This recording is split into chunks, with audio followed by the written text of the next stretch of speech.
Real disciples, watch, feel brokenness over sin. Real disciples feel grief in their heart over sin.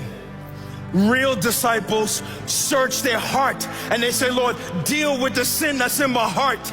Real disciples, they wring out their mess in the presence of a holy God.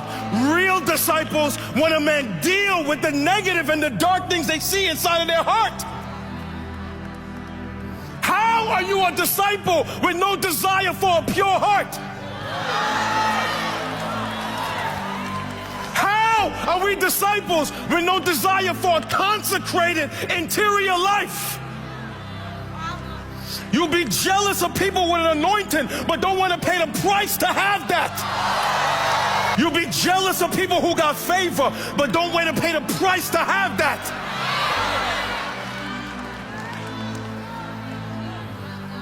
See, we love to shout over blessing. Man, I dare, man, we would shout to say over the fact we're going to wring out the sin that's in our heart even tonight. Why won't you shout about that? The same God that Isaiah saw, the pre-incarnate Christ, is the same Lord that called his followers to be holy like God is holy. But Isaiah didn't stop there with his brokenness. He said in the back half of verse 5, and I dwell amongst a people with unclean lips.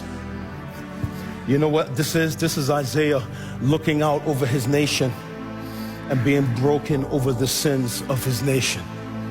This is the people of God looking out over America and being grieved with the things we see in America. How do you see the mockery of Christ on social media and that not grieve you? How do you see shenanigans in churches and that not grieve you? How do you see foolishness in churches and that not grieve you? How do you see, I don't care, demonic sexual agendas? I don't care. Infiltrating the church and that not grieve you? How do you see gay bishops married to men and that not grieve you? What are we talking about? How do you see transvestite pastors and that not grieve you?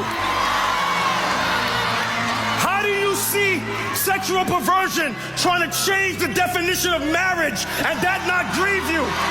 How do you see false teaching and that not grieve you? If the people of God are not grieved by the sins of America, who will cry out for the nation? I don't care.